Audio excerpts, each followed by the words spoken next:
one thing I'm gonna say is that I've never felt so betrayed by a film.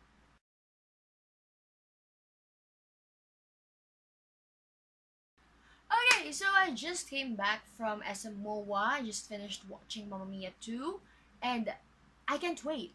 This video should actually be done next week, but I can't wait. My adrenaline is this high after what happened. I'm so emotional, so let's talk about it. So, guys, this means spoiler alert!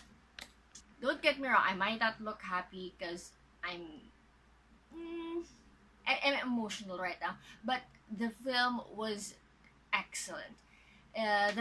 Production wise, it was thought of very well thought.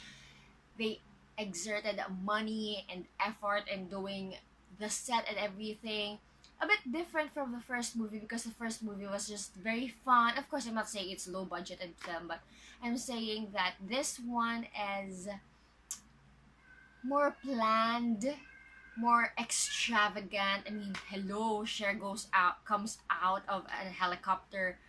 Of course, that's expensive. Well, they afforded Cher, so they have money. But there were inconsistencies. Like for example, on the first movie, it said that on July 17th, Donna met Sam, and then August 4th, she met with Bill, and then on August 11th, she met with Harry.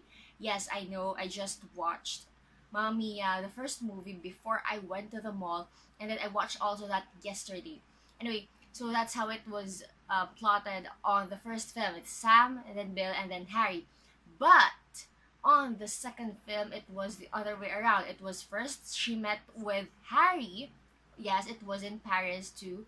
And then with Bill, and then with Sam, and then Bill returned. On the first film, after the Chiquitita number inside the restroom, um, Rosie said why, or Rosie asked Donna why she didn't tell them about the two other guys. Meaning to say, they didn't know about Bill or Harry, but they know about Sam. But on the second film, Tanya and Rosie actually met with Harry. And in line with that is another inconsistency because Rosie actually had a thing with her had a thing for Harry during the first time they met. But on the first film, Rosie had a crush on Harry. Actually, when it started on the first night, it's on 2 days. It started when they danced Voulez-Vous, but it developed during the number Take a Chance on Me. In the first Mamma Mia film, behind the remember the part when Sophie escaped, or Sophie left the goat house from the window, and then she placed a board, a wooden wood on the window seal to cover what's inside, and then there's a poster that says Donna and the Dynamos, and the fact that it's Donna and the Dynamos, meaning Donna, Tanya, and Rosie had this blossoming girl group band something during the past. But in the second movie, it wasn't, though I wouldn't call them really a big successful band in Kalokari, because they had a few numbers, perhaps just one show, I don't know, but it they weren't given much emphasis on how the Dynamos raised the kid. But on the second film, it appears that it was only Donna who took care of Sophie. In fact, they didn't. Tanya and Rosie didn't even know about Sophie until she was being baptized. So I'm just saying, the Donna and Dynamos weren't much of a thing in the second movie as it was compared on the first film. Although in the second film, Sophie said she always wanted to be a dynamo, but it wasn't much explored, so it felt to me that it was an inconsistency. By the first film, Donna learned about Sam's engagement because he told her. Remember the line, all this time Sam's been telling me he loves me. Sam's been telling me he loves me. And now he's announced that he's engaged, so he's gone home to get married, and I'm never gonna see him again. That was the line in Donna's diary. But in the second film, during the number called the name of the game, Lily James, who plays young Donna, was singing the name of the game, and then at the end she discovers Sam's diary, and that's where she saw a photo of young Sam with another girl, and that's where she learned that she was actually engaged. So a little inconsistency, but still inconsistency for those who were a fan of the first film. In the first film, in Donna's diary, it was mentioned that Bill rented a motorboat, and I took him over to the little island. So Bill didn't have his own boat, but on the second film, Bill actually owns a motorboat and was planning to raise it. And I also noticed that the boat Bill had then in the young Bill had was the same boat that the old Bill has in the first movie. Do I make sense? They're just the same. Or maybe it looked the same to me because I have no knowledge about boats.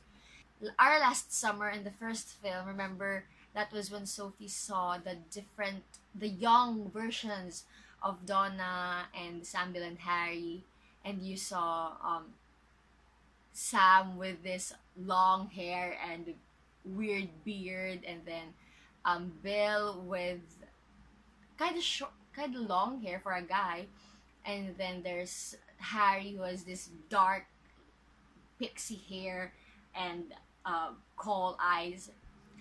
I was thinking, will the young Sam, Bill, and Harry look like that? Well, the answer is no. They don't look like that.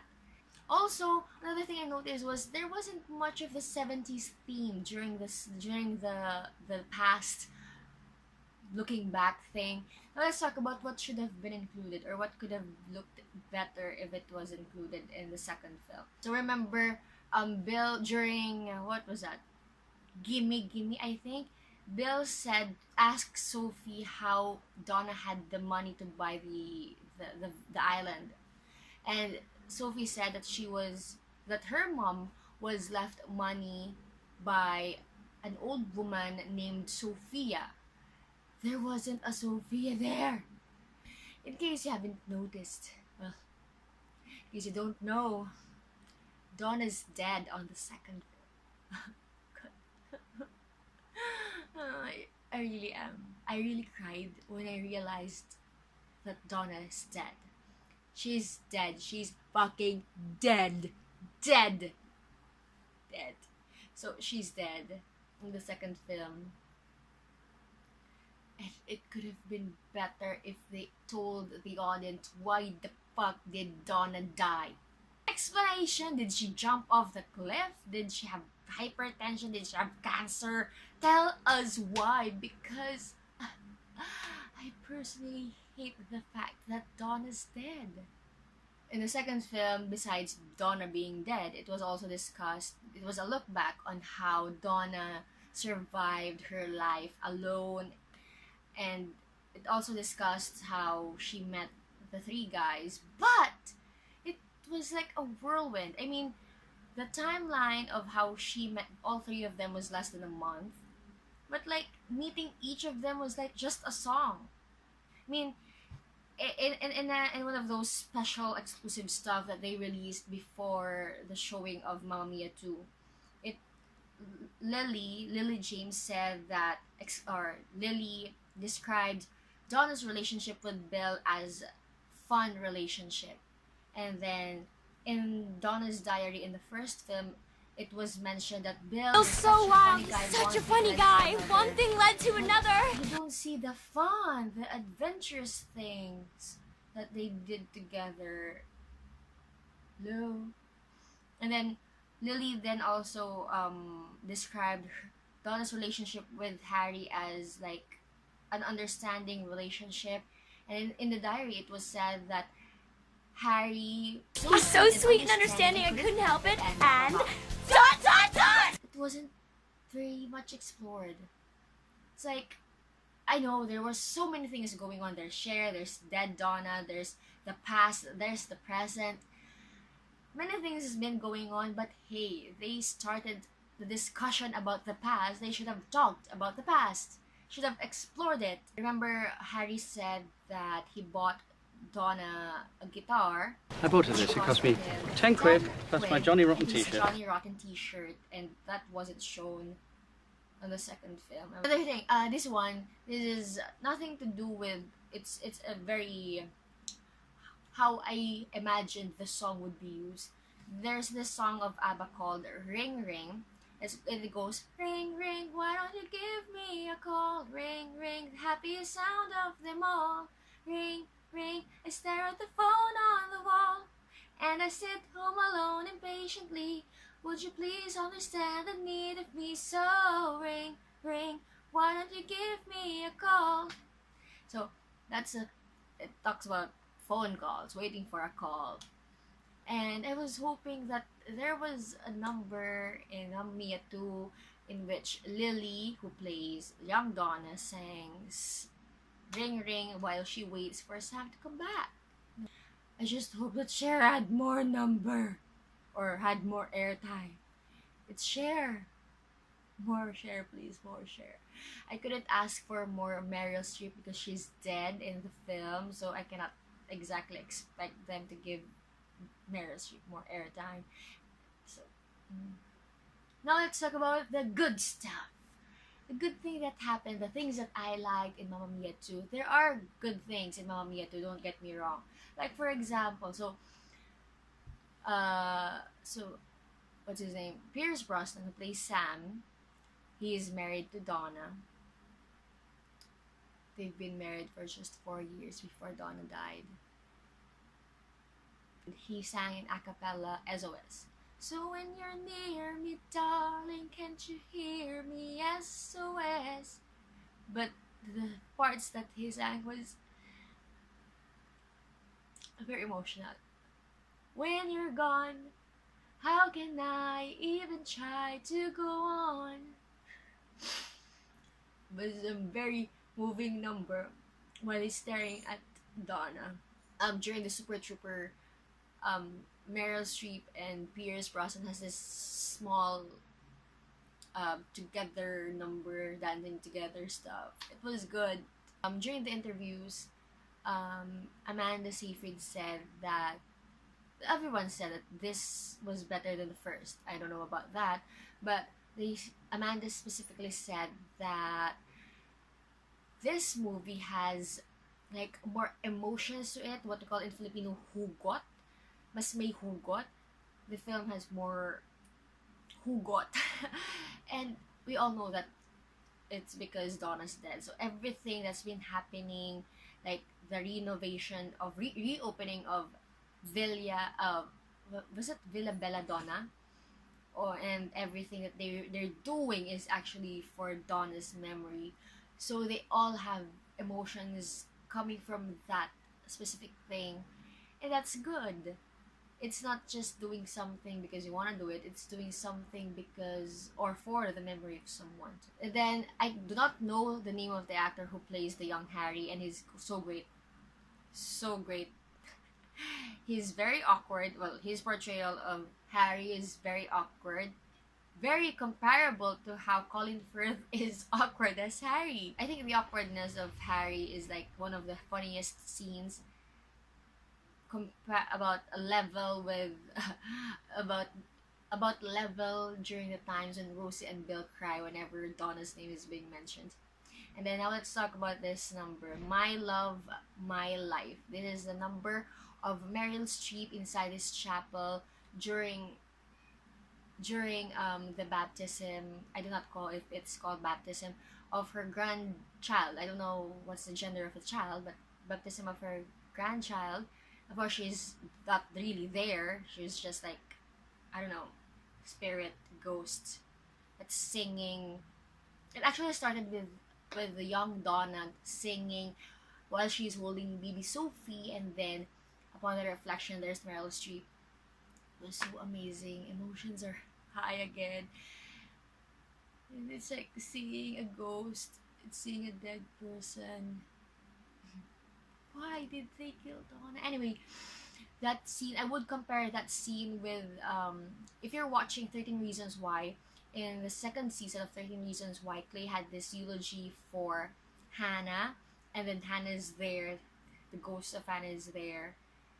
It was a very emotional scene that's very similar to My Love, My Love. My Love, My Life song number. I've never cried on a dead character this hard. Perhaps not as hard.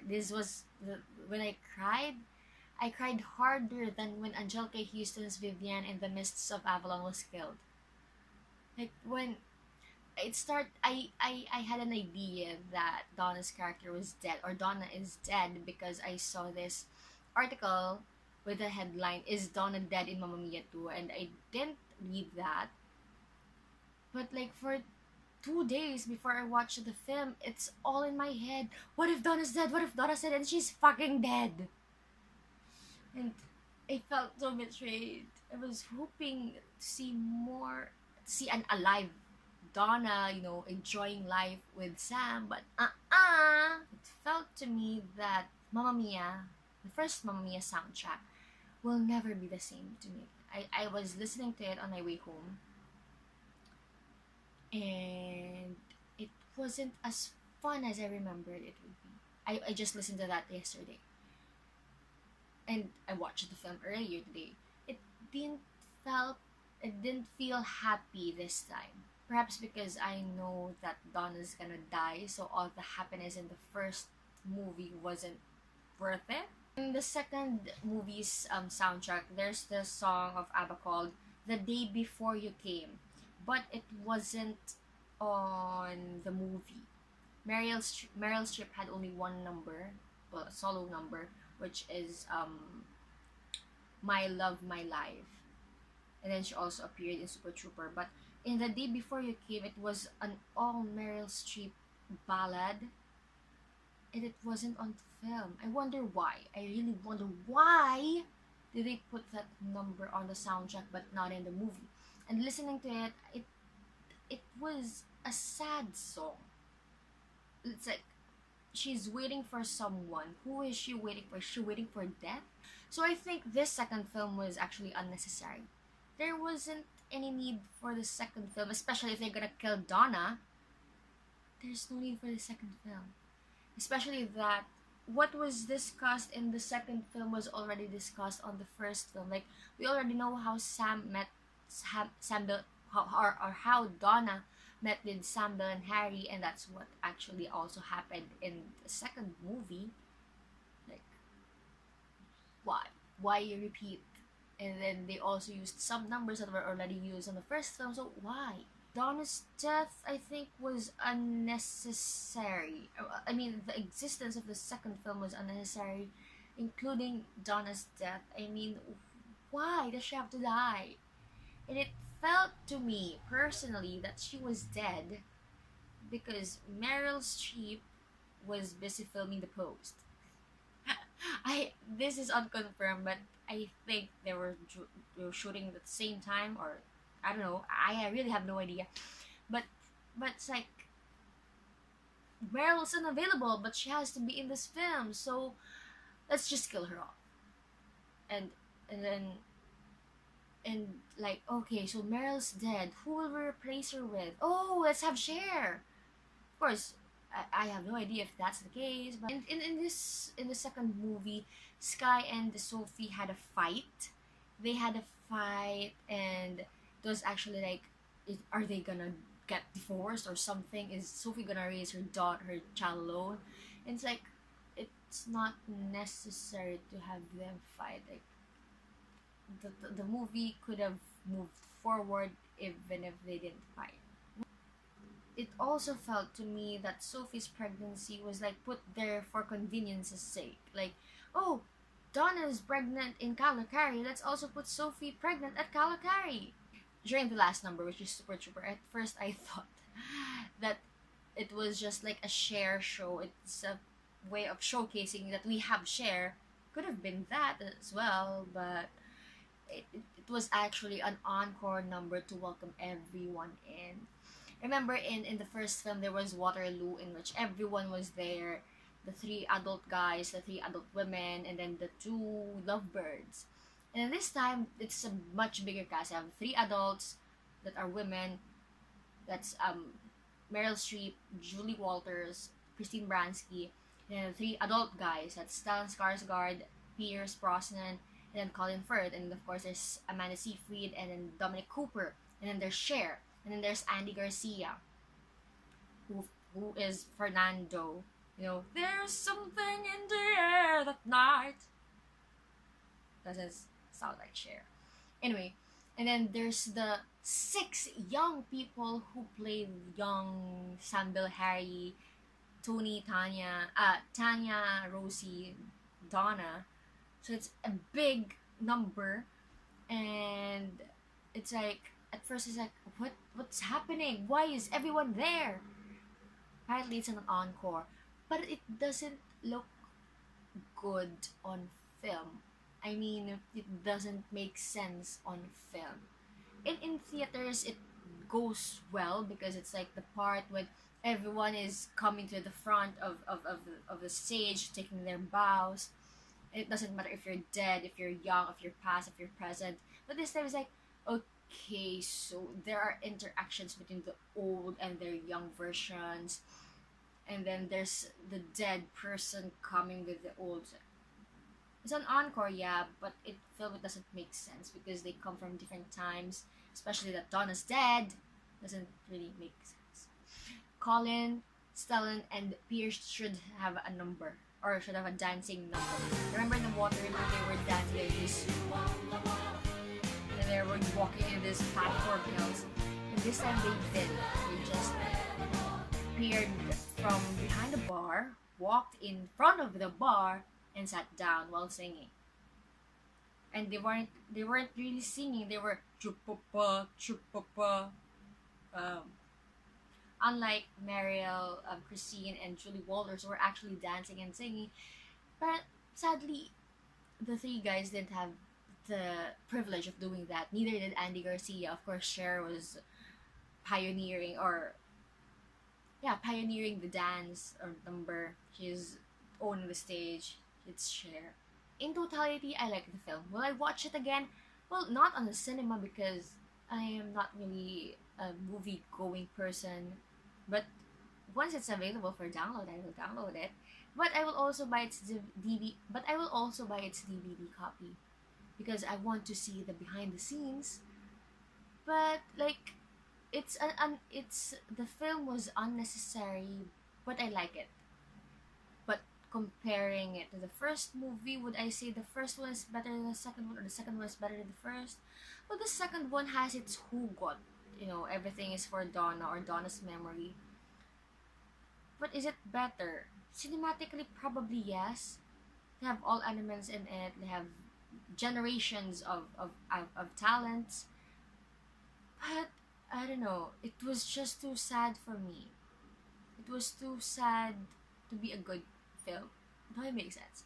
Like, you want a feel-good movie, but with Donna dead, especially that I don't know why I'm so attached to Donna, and to know that she's dead, it's like, it's a good film, but she's dead, so I'll take the first film instead. So yeah, I like this.